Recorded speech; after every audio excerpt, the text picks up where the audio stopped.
So you know how the majority of NFL games come down to the last couple of minutes? I've heard that. The same can go for holiday shopping. Just saying, for a friend. And there's nothing wrong with that. I don't think we should judge. There's no style points in winning an NFL game. You just get the win or you take the L. Same thing with gift giving. That's what I say, Dani. You feel better about your procrastination by saying that off the top? It's not quite the 2-minute drive yet. I know we're 36 hours out or so as we crack these mics here on Cardinals Underground, brought to you by Pacific Office Automation. Paul Calvisi, Darren Urban, Dani Sureck.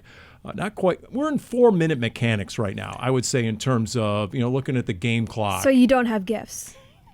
I do have a plan, though. As of about 5 minutes ago, I have a plan. That's a 5 minutes ago. No gifts, but a plan the day before all stores are closed. You know what's really sad, too, is these big-time NFL players, we like to joke with these guys sometimes. Oh, you don't do that. You have people for that. Honestly, for the first time ever, I think I can say I should have people for this gift giving, and they're called two teenagers at Casa Calvisi. That's what these teenagers should be on. So you don't shop for your own kids? You should outsource this, Darren, right? Did you when the kids were living at home, did you outsource at some point? I don't trust my kids to empty the dishwasher. My favorite tweet of the week, though, by the way, this is up to 288,000 likes. Stages of Christmas shopping. 1, there's plenty of time. 2, oh no. That is good. Yes, it gets late quick in the whole Christmas shopping season. Always, you know what though? We've done NFL coverage for a long time, all three of us. I mean, the November, December fly by pretty quickly. Like, if you don't have some seeds of pulling this off before you go to training camp, Paul, it's a problem. Wow. Okay. All right. There we go. Some nice some words of advice. It's like I'm sitting next to Calais Campbell right now, just emoting wisdom and sage advice. I wish I could talk like Calais. Yeah. How about Calais with his second block in as many games? Didn't you talk to him about? Did you ask him about the art of the block? I did just last week. I just did a story after he blocked the field goal, and then he goes in and collapses the whole interior on that extra point. Like, I watched that, and I'm like, were the Falcons even going to block him there? Like, he just completely ruined everybody. So speaking of having a plan, does he have a plan, or is he just 6'8" and he gets his mitt up there? My favorite part of talking to Calais about this is he said he's been given basically carte blanche by Jeff Rodgers to go wherever he wants on any particular kick block because he knows it better. And when he blocked the field goal, he was where Dante Stills is supposed to be, and he came up to Dante before the play. And actually, I think it ended up in Dante's mic'd up segment and said, let me switch here. And Dante basically said, sure, go get it. And he went and blocked it. And if you recall, Jonathan Gannon or Jeff Rodgers, one of the two of them last week made sure to give Dante Stills some credit on that block. And I remember thinking, oh, that's interesting. I have to go back and why. And I think it was just because Dante got out of the way. Don't want to be the person to tell Calais Campbell no. Well, Calais admitted he's like, a lot of these guys, they want blocks too. Yeah. But I know I can do it. Well, he got into a little bit of trash talking, a little bit with Buda Baker into last week, just about Buda's alma mater, UW, and Calais felt the need to share that he was offered a basketball scholarship from UW coming out of high school. So that's a new one. There you go. So that was pretty good. There were a couple other ones. So makes sense at 6'8". I never really thought about that, but sure, Calais on that front. All right. But you know what? There are certain plays that aren't touchdowns that are just really enjoyable in the game of football, right? Like in baseball, I always say I'd rather see a triple by Corbin Carroll than a home run, just because the dude is lightning, right? Ball's in the gap. That dog will hunt, right? And boom, he's just ripping around the bases. To me, that's more entertaining than a ball leaving the yard. Like a field goal or kick block is, I don't know, just pound for pound is like one of the most entertaining plays in football. Am I wrong on that? I would agree with you generally. It's funny, that's something else Calais noted was he felt like earlier in the career, it felt like because of how they were blocking, because of how the rules were, a lot of his blocks could be blocked back towards so there could be some kind of return, and now it's really hard to, now you're just trying to deflect it a little bit, right, and so many of them kind of trickle away. Because if you recall, Paul, his first field goal block didn't come till 2009. Jacksonville, it was returned for a touchdown by Antrell Roll. Okay. I want to say I remember that, but as we'll find out later in Wise Guy, I probably do not. That's the game where Kurt Warner went 24 out of 26. Oh, and and Larry's brother might have gone on social media complaining that they didn't throw to Larry enough, even though they won the game. That's good. Social media. What's social? Yeah, well, It's like what? Yeah. Just Twitter?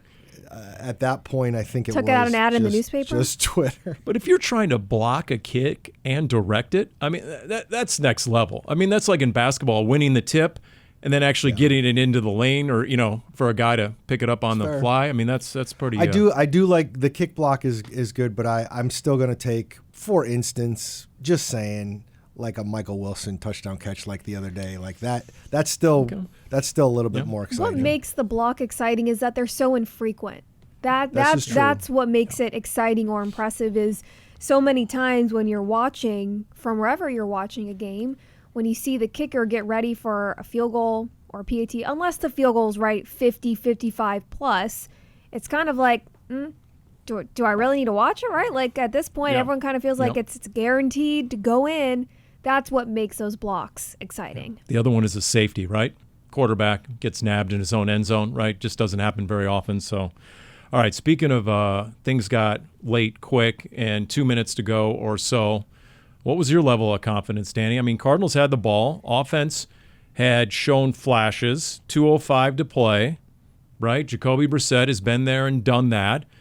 Atlanta's defense did a remarkable job in hindsight, although I'm not sure I quite comprehended it in the moment, just how good a job they did corralling Trey McBride, Michael Wilson, Marvin Harrison Jr. But I mean, with just over 2 minutes to go, there at least was a certain level of optimism they were going to be able to get down and at least tie the game. Absolutely, especially because the Cardinals got the ball back from a fourth down stuff by the defense, which was not the only turnover on downs by the Cardinals defense. And Arizona's offense had seen flashes, right? It was another situation where you have a hot start and then you lose steam and you get into the red zone and you end up settling for field goals and then 2 missed field goals. So there was confidence in what you had seen from earlier on in the game. But I mean, it's disappointing to have that last opportunity and with 90 seconds to go, it ends in an interception. Jacoby Brissett took the blame. Michael Wilson took the blame. To a certain extent, it was a really nice play by that Atlanta defender. And that's a good pass defense. That's why they were able to take away the three-headed monster, so to speak, of the Cardinals. That's a very good pass defense in Atlanta. Yeah, they were ranked 8th in the league coming in, which you really wouldn't think. But it is amazing when you're number 2 in sacks, how much that helps your pass defense. But they also did a really good job, and Jonathan Gannon answered this question multiple times, including on Game Plan, his TV show this week, about the various cloud coverages they used. And, they did have the ability to rush 4. At the most, usually they would go with 5, and then they would flood the zone, especially sort of those intermediate areas where Trey McBride likes to operate. And they did a good job, with their corners against Michael Wilson. But if you had to boil it down, to your point, to one stat in the game, Atlanta went 3 for 3 in the red zone, and the Cardinals went 0 for 2. And there you had a Cardinals team that, of 8 possessions, 6 ended in field goal attempts, 2 missed field goals, 4 made field goals. Once again, we're kind of getting back to that stretch earlier in the year. Finish drives, finish games. If you boil it down to, all right, what do the Cardinals need to address in the offseason? What would you love to see in these last 2 games? If you're asking me, thanks for asking. Here's what I would say in these last 2 games. I want to see the Cardinals win a game at the horn. Take the ball, drive the length of the field, do it with less than 2 minutes on the clock, right? And just slay that dragon. Just answer that question. Get the win, but do it in, dramatic fashion by forging a game-winning touchdown drive at the very end. Yeah, Cardinals had 3 points in the second half. In this league, that's tough to win, right? Now, the Cardinals defense did a nice job kind of overall against the Falcons offense. I mean, it's tough when Atlanta's got just such a great running back who's just as good as a pass catcher in Bijan Robinson. That's a tough task for any team to defend. This offense, though, you need more, especially with what we have seen from Trey McBride and Michael Wilson as of late, and then getting Marvin Harrison Jr. back. Harrison, that was his first game back from a heel injury, which he had said from his locker earlier in the week. He wasn't 100%, but he was going to go. So that's something to keep in mind when looking at his performance and what he was able to put out there. The fact that McBride had Let's see how many catches. He had 4 catches on 8 targets. Tells me the attention he was getting from Atlanta. That's something that he's done a really nice job of all year. It was almost too much by Atlanta's defense for them to overcome. And to be able to do that to Trey McBride and then simultaneously hold Michael Wilson to 2 catches, to think that Jacoby Brissett had only 16 completions. I did not see that coming when this game started. 31 pass attempts, great, because that was the season low in the win against Dallas, and that indicated that you had balance on offense, a run game, and you had the pass game, and we said, you know what, less is more in terms of Jacoby Brissett's pass attempts, because that means the run-pass ratio was better. Sure enough, they did have a pretty decent run game much of the game, but the passing efficiency wasn't there like it had been. So my question is especially right now, like, what tips the scales? Is it more important that you get that balance, or is it more important that you're getting big games out of probably your best 2 offensive skill players of Michael Wilson and Trey McBride right now? Well, obviously, moving the football and finding the end zone is the most important. I don't care if you throw it every single snap or run it every single snap. No, I agree. I guess maybe the question within the question, if I may be so bold, is have defenses adjusted now? Now that Michael Wilson has spent a month breaking out, and Trey McBride obviously is the top of virtually every single offensive category that pertains to him, is this a classic case of now the Cardinals offense has to adjust to the adjustment because they've identified the Cardinals are now a pass-first offense? Well, I don't think that's any shock. That's nothing new of this team being a pass-first offense. That's been majority of the season with how things have panned out. My reaction to hearing that is, okay, our defense is figuring out how to defend Trey McBride and Michael Wilson. What about Marvin Harrison Jr.? What about the 4th overall pick? Like, that should not be something that is a concern for this Cardinals offense of, oh, goodness, how are we going to go up against defenses when they know we're going to go to 14 and 85? What about 18? That to me should be a simple response of how you get past the defense adjusting to you. And I'm also going, this is we're 2 games ago, Trey McBride had 12 catches. So I'm not going to sit here and say they've adjusted to him yet with 1 game. Now the Bengals game is going to be really interesting on a couple of levels. One, their defense isn't great. Are they going to focus on Trey McBride? They should. You probably are going to have some kind of shootout because I think the Bengals can score points. And also, sorry, Paul, it doesn't look like the weather might be great. Come on. I don't think it's supposed to be horribly cold. Can I just wet. Can I change what I wanted for the holiday season? Can I change that? Are the weather gods listening? The weather gods haven't started shopping yet, just like you, Paul. Good. I can actually get in a late request. That's good. You know what, though? Let's go quickly back to the point Dani made about number 18. Going into the game, you knew that in the secondary for Atlanta, they had 2 dudes. They had the corner A.J. Terrell, right? Really highly regarded by everyone on the Cardinals offense. Like, that guy's an elite corner. And then you have Jesse Bates, who did as good a job against Trey McBride as we have seen. Now, did Trey McBride get a target in the end zone that 8 times out of 10 he comes down with? Probably. I mean, now Bates is playing a very physical brand. It was a bang-bang play. The degree of difficulty for any mere mortal is through the roof, but for Trey McBride, we've seen him make that play. And then, obviously, there was a target to Marvin Harrison Jr. that he didn't come down with. But if there's only one A.J. Terrell on the field, and last time I looked there was, okay, guess what? That means he's either not covering Michael Wilson or Marvin Harrison Jr. So, to your point, the advantage of having 3 big-time receiving weapons is, guess what? That becomes a math problem for the defense, and theoretically, at least on paper, right, Jacoby Brissett should be able to target wherever those 2 guys aren't. 7 total catches combined for those 3. Defense is going to have a role, right? They're going to have a say in this. They had some really nice PBUs on some of those plays, and that interception that was thrown to Wilson to seal Atlanta's win. You need more, though.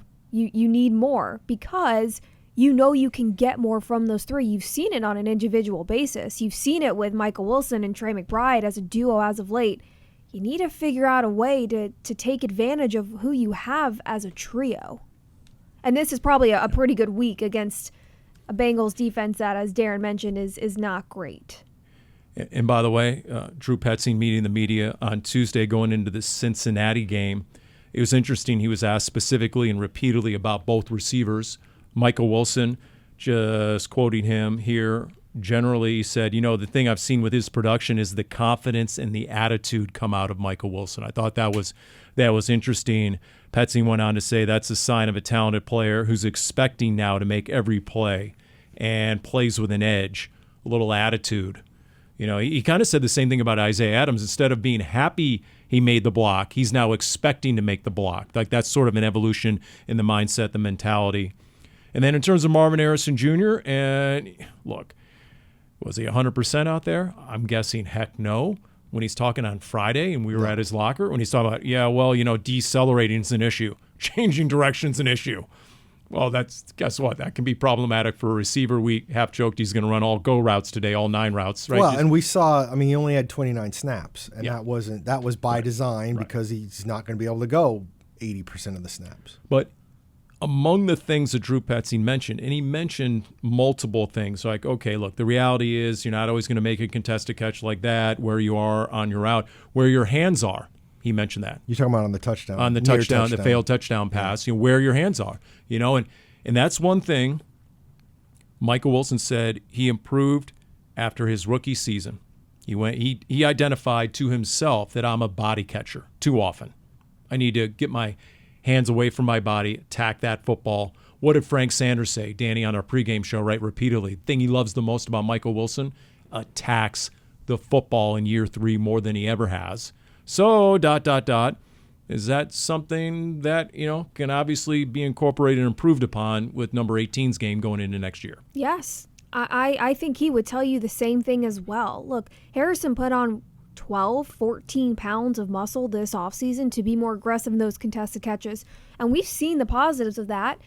You can still tell that there's more. And that's probably a great area for him to work on this offseason is catching the ball away from his body. And that failed touchdown pass is a great example. And I'm sure that's going to be one that's on his mind. All right. Everybody ready to get cultured here? How about it? Oh, thumbs up from Darren. That's all we need. Dani, we'll segue to you. Getting cultured with Dani. It is not just directed at Paul. Am I the default uncultured Philistine around here? Yes. You got me very excited now. I am on social media and consume more pop culture than both of you combined. I think I'm being unfairly profiled, but go ahead. Let's go. I have been sitting on this news for a week.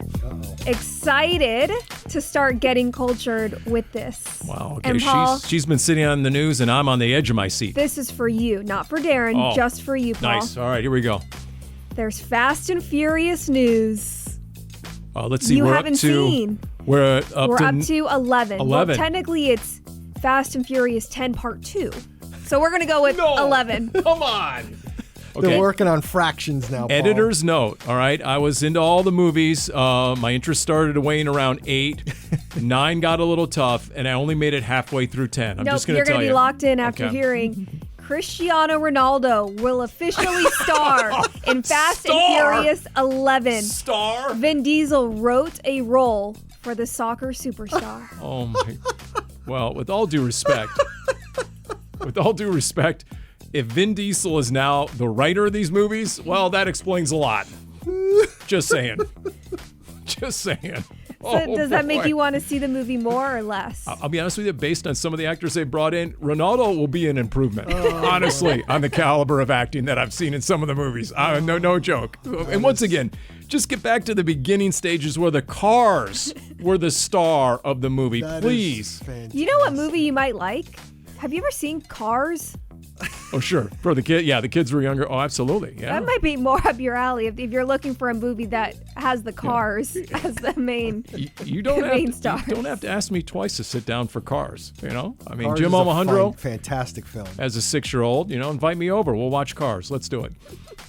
The Kansas City Chiefs are moving to Kansas, of all places. How about that? They will officially be leaving Kansas City, Missouri. They've been at Arrowhead for decades, since 1972. So what is that, 50 years? Wow. Yeah. Their lease expires there in 2030, and the Chiefs will head to Topeka, Kansas. Yuck. How far is that approximately from where they I currently don't think are? it's very far. It's just the fact that you're just over the crossing border. Right. state lines. I was interested to see if they might keep it in Kansas City because there is, on the other side of the border, Kansas City, Kansas. But it's officially going to be in Topeka? Yes, in Topeka. So in April of 2024, there was a vote that was rejected, and that would have been a 40-year extension off a local sales tax to not only build a new Kansas City Royals stadium, but also provide some pretty major Arrowhead renovations. And so that was rejected. So then the state of Kansas put in their bid, and that's where they're going in 2031. So, and they got more money than the Raiders got from Vegas. They got like $1.8 billion towards the stadium. Woo! Hello. It's a lot of dollar bills. Hey, you want to talk about dollar bills? The Powerball earnings are skyrocketing. There is a Christmas Eve drawing worth $1.7 billion with a B dollars. It is the fourth largest in Powerball history. The cash option before taxes comes out to $781 million, or $492 million roughly after taxes. Gotcha. Which is also pretty crazy. So- If you earn $1.7 billion and you only get $492 million, it's a pretty big difference. Well, I mean, look, I wouldn't complain. That's life-changing. But That's the kind of attitude the billionaires have now that are making them want to get more and more money when they've already got billions. Well, that's the after taxes lump sum. See, that's a decision I would look forward to in life. Would you like the 30-year plan or the lump sum of the $2 billion? That would be You're the cultured Philistine when it comes to finances, Paul. No. You should always take the lump, right?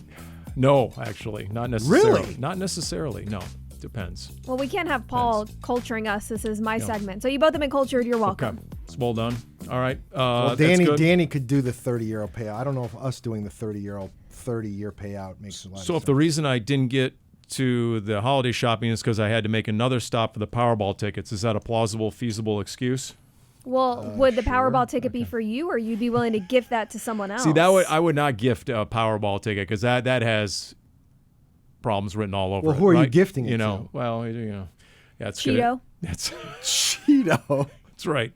Actually, I'd probably make more money than the Powerball if I came up with a good idea on how to grift pet owners. I'm still working on that, by the way. All right, so that's all fun and well, but we make the hard segue. Darren had a stat nobody wanted him to calculate, and I mean nobody, and that was how many times the cart has taken players off the field. I do believe you missed one, although it did I miss wasn't one? season ending. Mari DiMercato had to leave the field somewhere on the road on a cart. I don't forget remember where that it one. was, That's but my obviously bad. that was not season ending. And, you know, it's a question that's impossible to answer and it's kind of hard to ask, but I mean, how mentally tough is it when you clear the sideline, not once, but twice in a game, to go out to midfield and dap up your fallen teammate, to actually get back in the mental state to play football and have to do that twice in the same game? It is really, really tough. And I just don't remember a game where that's happened with that sort of frequency and that sort of severity. I mean, Jonathan Gannon hinted at Walter Nolen, and, you know, quite honestly, you could hear it before you saw it, the injury. He was in a lot of pain. And so immediately that entire building went silent. And that's one of the eeriest feelings you can get during a football game. It takes a toll on a team. Jacoby Brissett said so much postgame. So did Calais Campbell in front of his locker at the stadium. That's tough. These are their teammates. They not only know them as players on the field, but also as people in the locker room, and understanding how hard they are working mentally to watch somebody that you are working with throughout the week get hurt and having to stay locked in on the game plan and moments later go up against a 250, 300-pound offensive lineman. That's tough to do. And that's with any injury, but especially to see a player carted off, especially when that happened with two non-contact injuries. Not to say that contact injuries are necessarily easier to digest, but to see Garrett Williams immediately turn around and be told it's an Achilles injury, and those are typically not short-term recoveries.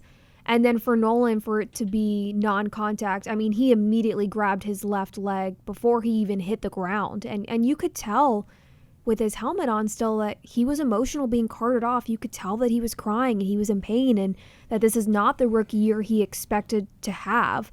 That's tough. I mean, you don't ever want to set a franchise record, so to say, of how many players are hurt, but the Cardinals have enough players hurt that you could put a full team out on the field, and that's tough to overcome. It's not an excuse. Yeah. Every team deals with injuries, right? The Cardinals have had their fair share of struggles on both sides of the ball, special teams as well, even when they were healthier at the start of the year.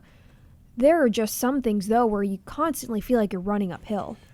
I go back to, I mean, you guys have both made the best points, which is when you're struggling. I mean, if a team is winning and that happens, obviously it takes something out of it. I mean, Paul, you and I were around 2015, the division winning game in Philadelphia where the Cardinals just ran the Eagles off the field in the middle of this awesome season, and the locker room was a mess afterwards because everybody was so upset Tyrann Mathieu was out.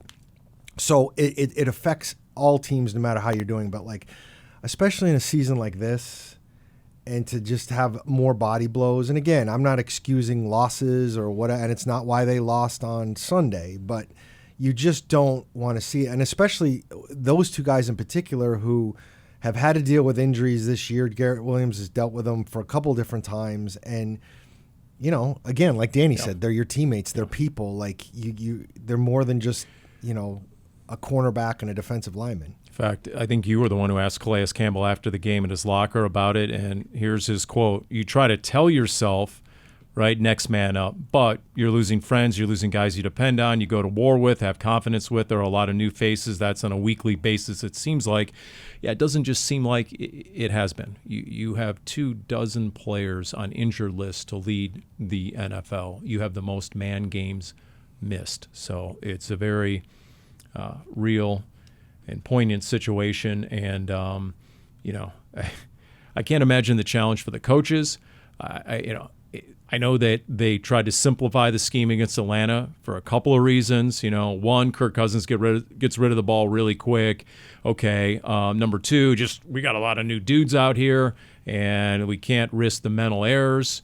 And so, yes, it is all a factor. And maybe the most excruciating part about all this, late in this season, where you've already been eliminated from the playoffs, is when is Walter Nolen going to come back? When is Garrett Williams going to return?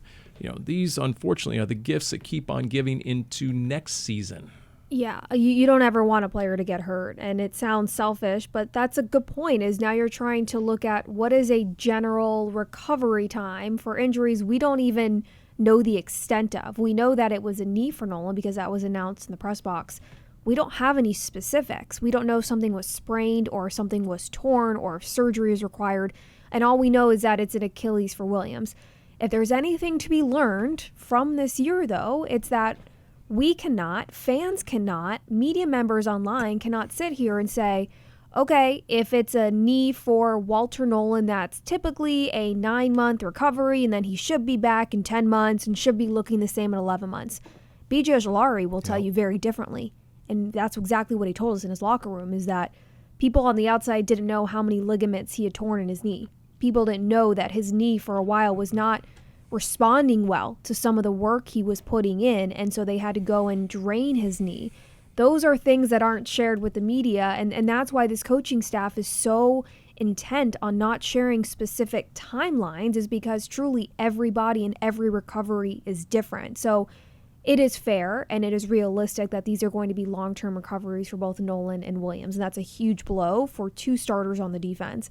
But we shouldn't, and I'm not saying we are, but more so in general, people shouldn't be saying, okay, let's assume it's a 9-month recovery for this injury for this player and he'll be back. If anything we've learned this year, that is not how it always pans out. And we don't know exactly.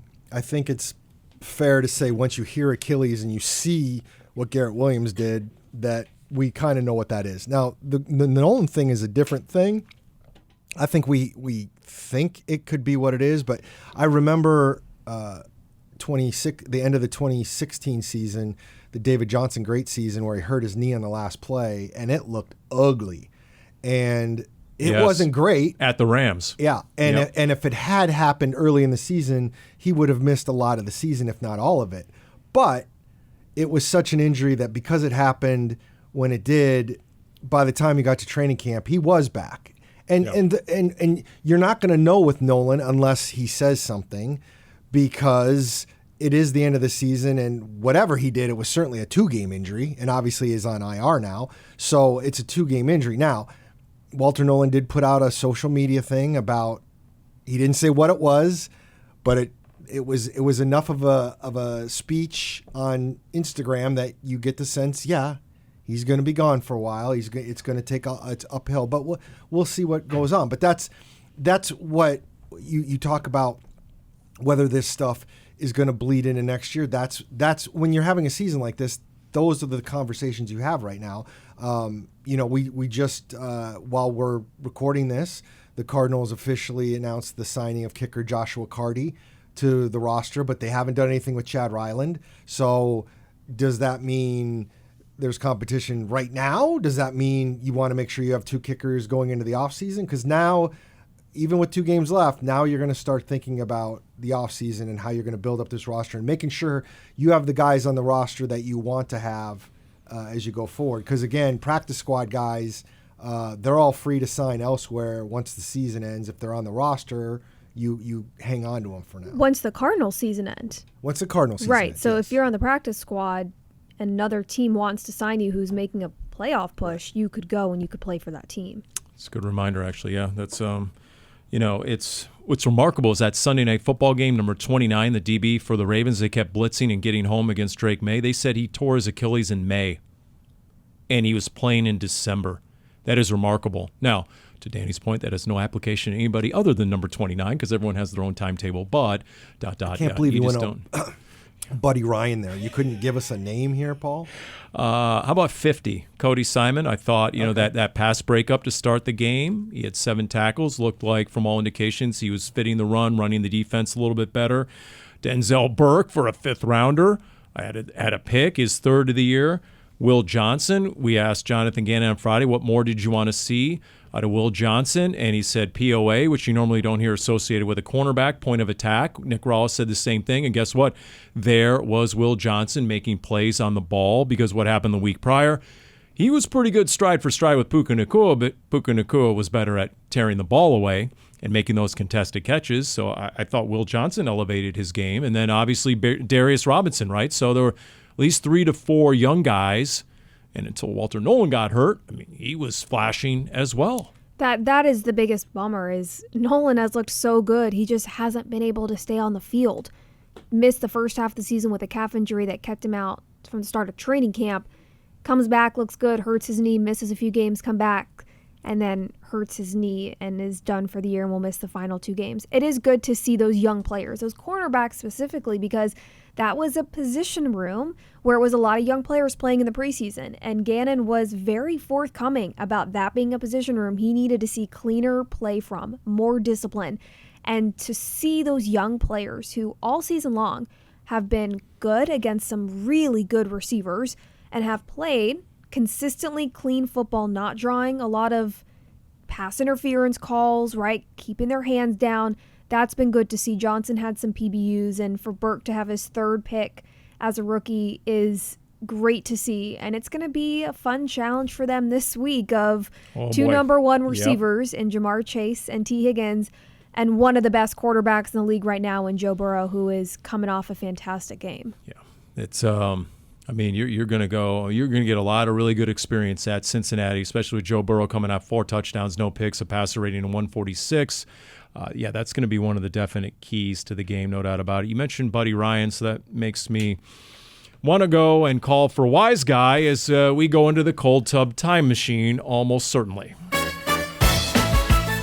It's time for The Wise Guy, the world's fastest growing Cardinals quiz show. The stakes are low, the winner gets absolutely nothing. Here's your hostess with the mostest, Dani Sureck. Yes, thank you. Applause by Darren. Darren, as our reigning champ. How about per usual.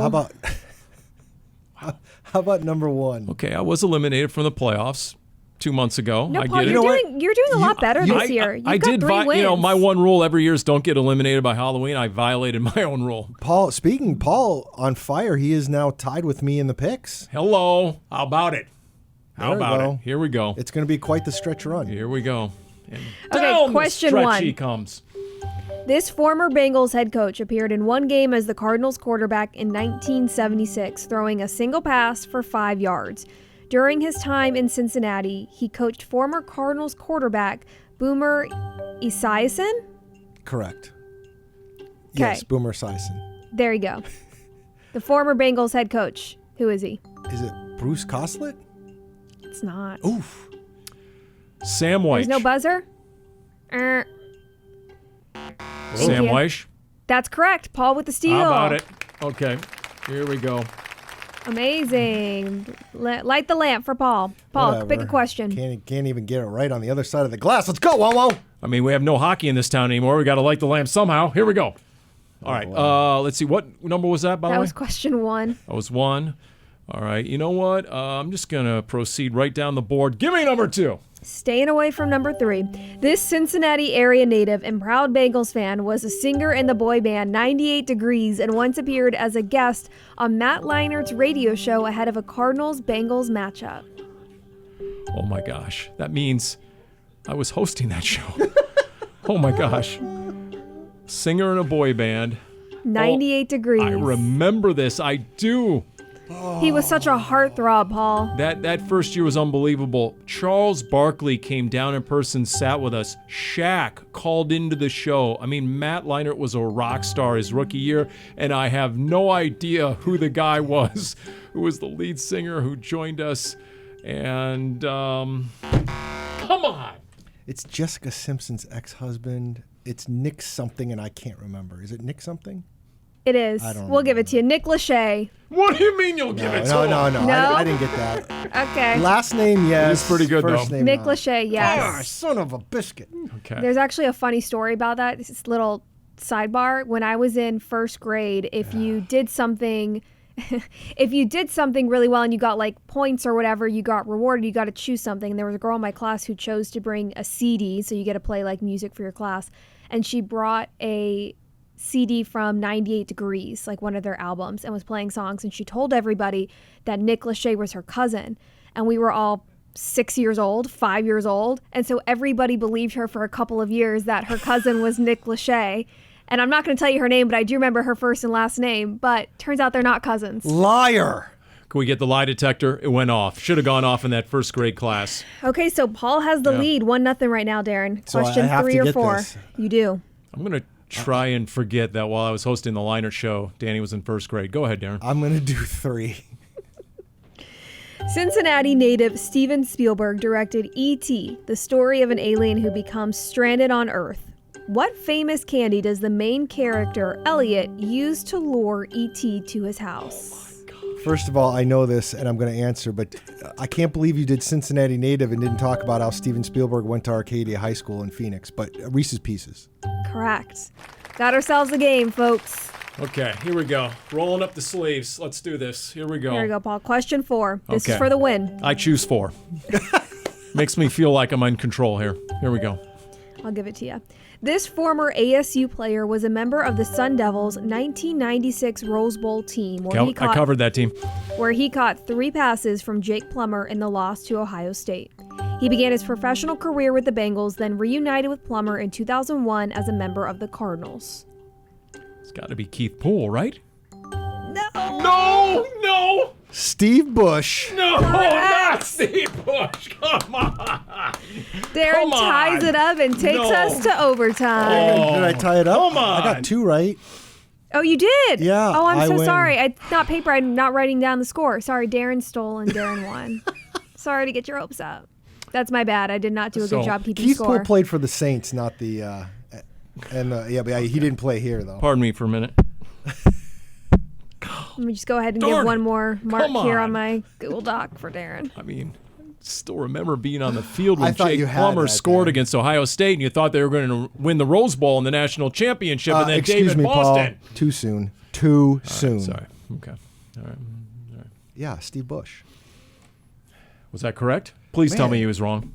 No, it was correct. Oh, I thought maybe we'd go to the booth and be overruled. Almost struggling over Thought there. upon. Yeah. Okay. All right. All right. Well, there you go. See, the thing is, when you lose, when you can't finish games, Paul, you get all sideways and you don't know where to go after that. No, it's true. You're right. I mean, once again, my own hashtag: finish drives, finish games, and I fail in both departments. Let's be honest about that. Okay, so going on to Cincinnati, which has been actually used by the head coach several times since the end of the Atlanta game. I've noticed that. Is he aware of that?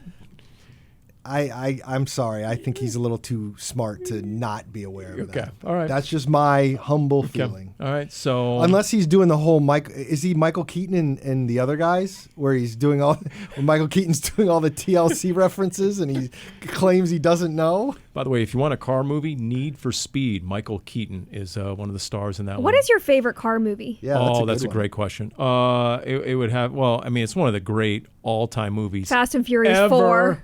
Gone in 60 Seconds has to be right up there at the top. Well, Nicolas Cage. Just because of the variety of cars. Come on, has to. What about the Steve McQueen one? And it stars a '67 Shelby Mustang. So I think my answer would be Cars. Yeah. So, all right, Herbie Cincinnati. Goes bananas. No Herbie references. Ohms, come on now.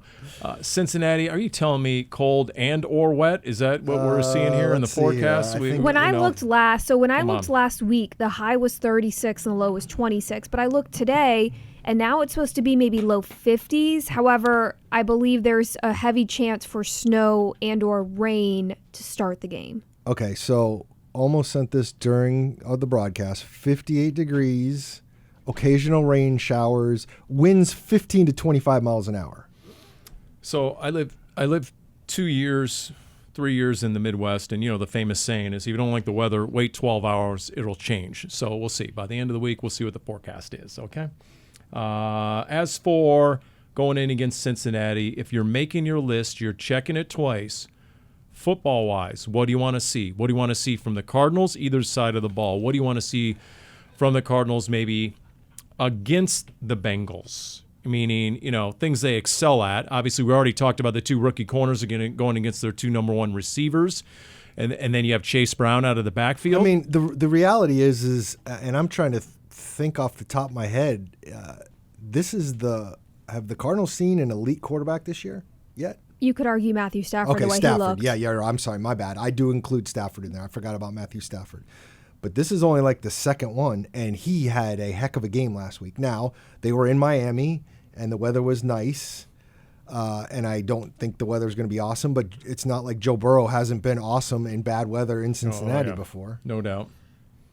I mean, look, the week before, they had been shut out, and we know his comments about how he wasn't exactly enjoying football and or some aspects of his personal life. So there was a lot of speculation. Should they yank him, for his own, mentals, just, get him out and let him recover and focus on 2026. A lot of trade speculation started swirling.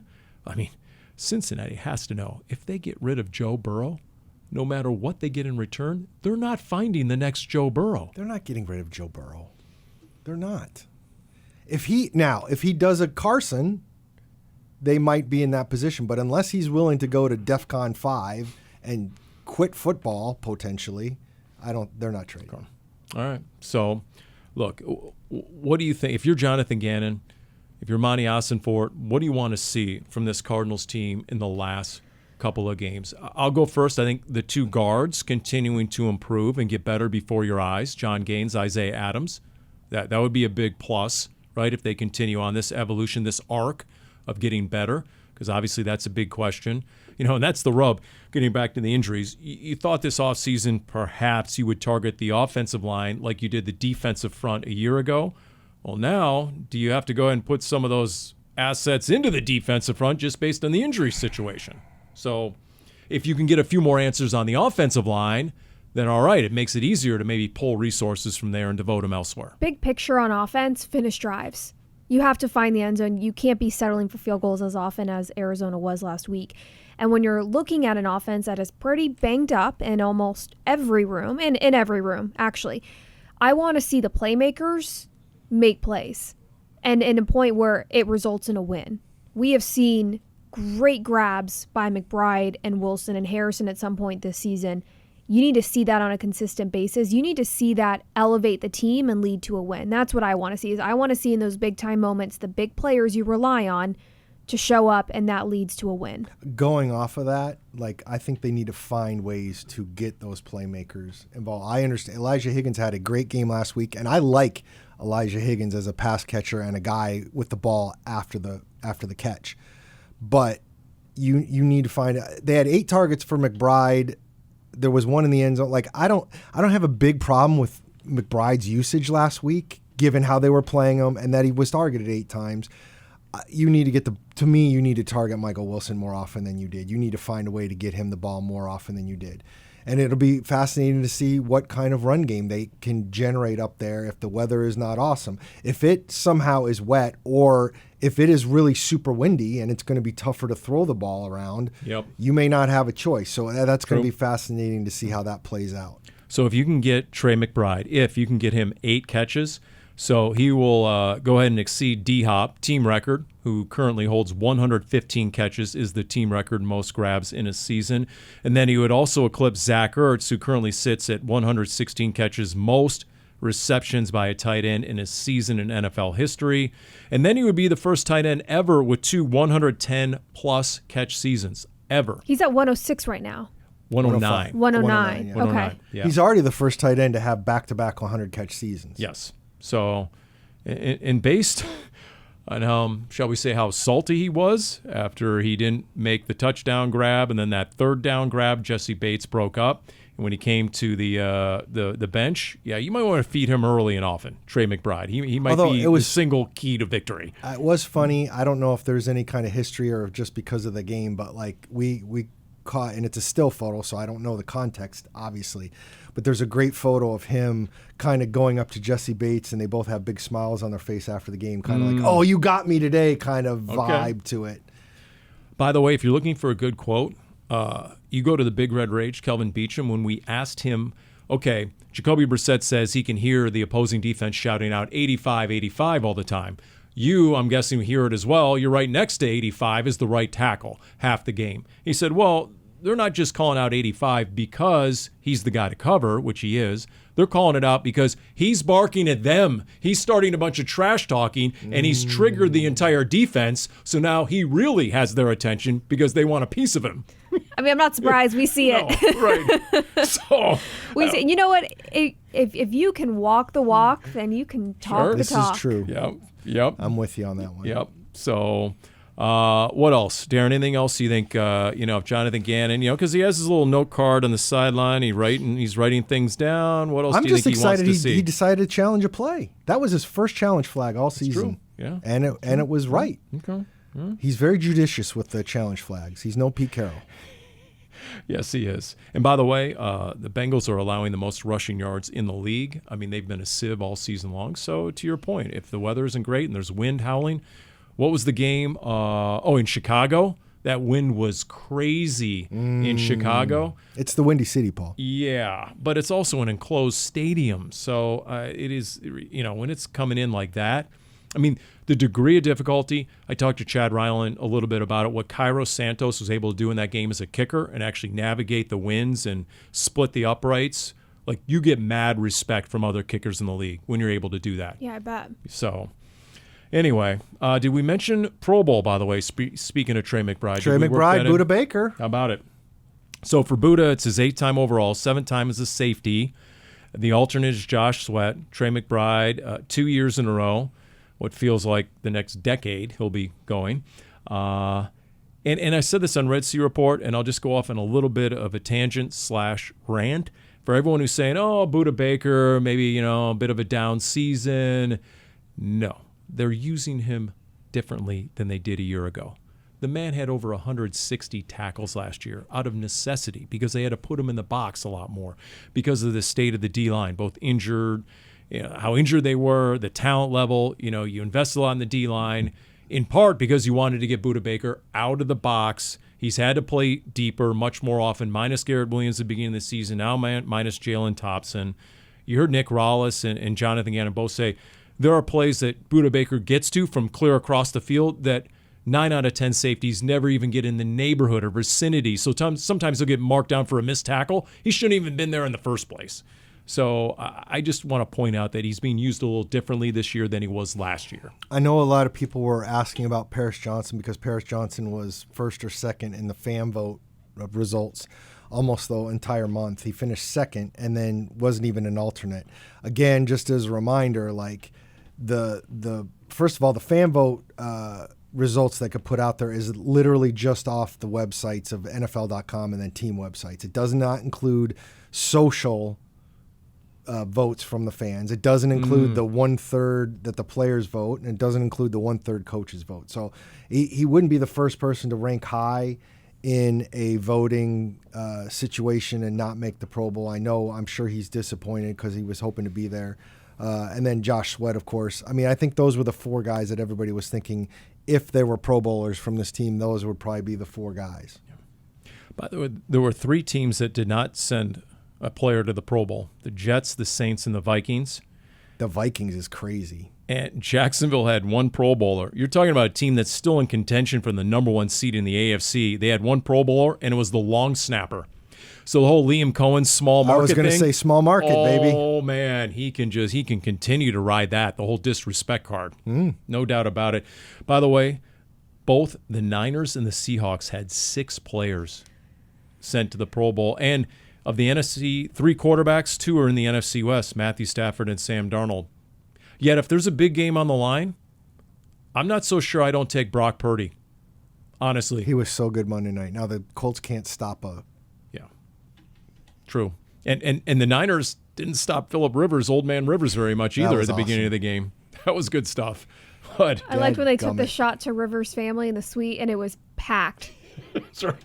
It's packed, and you're like, and those are all his kids. All his kids. They didn't have any extra tickets. Immediate family only. Yes. They didn't have any extra tickets for friends or extended family. That's right. Yeah, you got to start. There's a maximum capacity in this thing. Yeah, he's Phillip Rivers sort of awkward when he's going around the locker room. I know I'm the new guy. Who's got some extra tickets I can borrow? Who has some extra tickets around here? You know what though? That's winning behavior, and that's our segue. How about it, huh? It's winning behavior. I see you. Let's go. Can you display winning behavior? You have to consistently display winning behavior. That's winning behavior. You got to define what winning behavior is and hold people to that standard. Yes. Wow, look at the first item. I Okay. wonder who put that bullet point there. Interesting how that got in there. Can't say I don't know ball, Paul, because in both of my fantasy football leagues, I have made it to the finals. And in one of those leagues where I'm playing with a bunch of my family members, I was the last team to make the playoffs. So last week, I took down my cousin's boyfriend who went 11-2, 12-2 all season. And he had the bye week, and I defeated him. I slayed the beast. And now I'm in the finals. Rust versus rust. I am in the finals against my older sister. And she has recommended that we don't talk this week. Wow. Now it's getting extremely real. Okay. All That's right. tough. How are you doing? You didn't make the playoffs in fantasy football? You know, I did not know. There was some controversy as to whether I actually did make it or not, and I did not. So, okay, that's all right. Does that mean controversy? Aren't you in or out? Because I've won the last 2 weeks, and at first I thought I was in the playoffs. Turns out I've just been winning in the consolation round. So I was the last person to find out I'm not in the playoffs, which is pretty pathetic. Thank you. That's tough. Okay, so That's a tough one. Dani schooling members of her own family. Not sure if they're talking to her here during the holiday season. So there's that. And then this next item, Darren, you want to take the next one here? Well, I'm wondering, the Lions, the Chiefs, the Ravens all look like the Chiefs are already out of the playoffs. Sure. The Lions and the Ravens are barely hanging on. That's not very winning behavior for teams that everybody thought might get to the Super Bowl. So think about it. The 2 number 1 seeds from last year, out almost. If the Lions are going to miss the playoffs, and it certainly looks like they are, Chiefs are already out. So once again, how do you explain the popularity of the NFL? That's a big reason why. Because from one season to the next, you can make a complete turnaround or the bottom can fall out.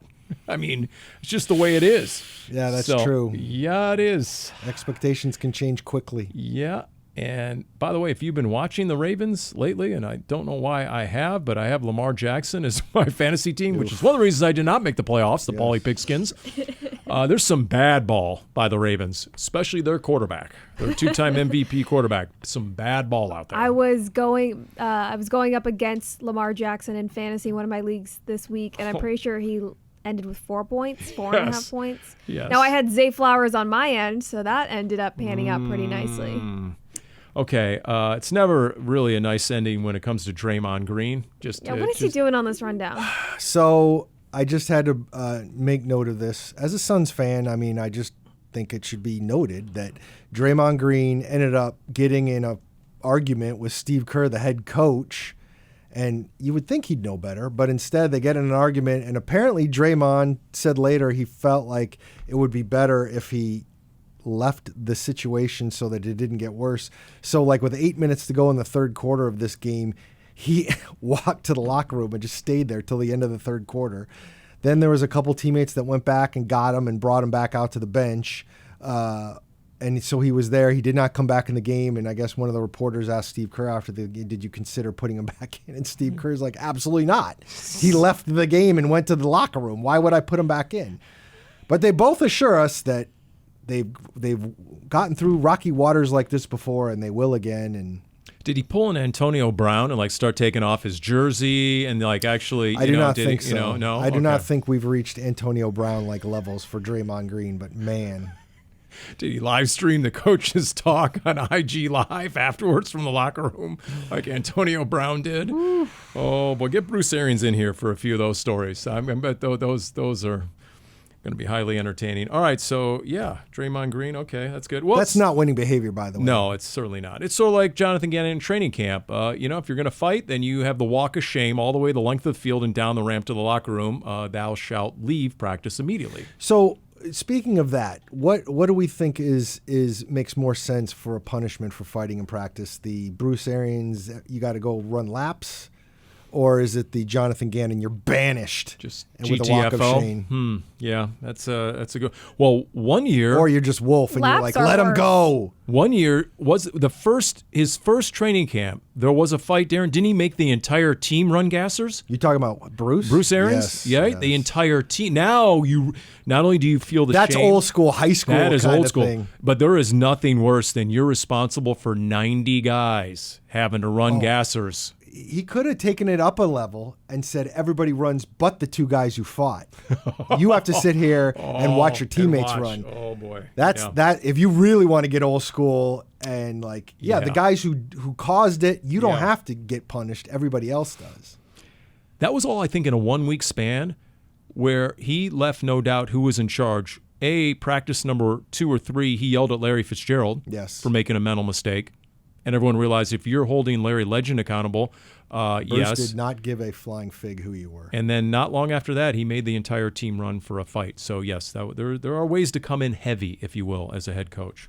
Was it in a meeting where he chastised Wolf about fighting? Well, no, he brought Wolf in to deliver a little pep talk to the rookies.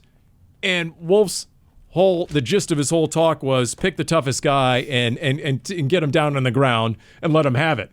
And then BA literally had to take the mic out of Wolf's hand and say, no, we're not going to have any of that. Wolf, that's great. Thank you. You're done. And he was never invited back any of the subsequent seasons because that was not the Bruce Arians way. I'll just leave you with this, unless you have anything else to say. No. Well, you can go ahead and drop the mic, Paul. I'm just going to say the Super Bowl champion this year is coming out of the NFC West. Period. Clip that, please. The Super Bowl champion this year. I think the NFC West, those 3 teams are so far head and shoulders. And by the time they get done with this season, it's sort of like the winner of the SEC back in the day was going to be your inevitable national champ.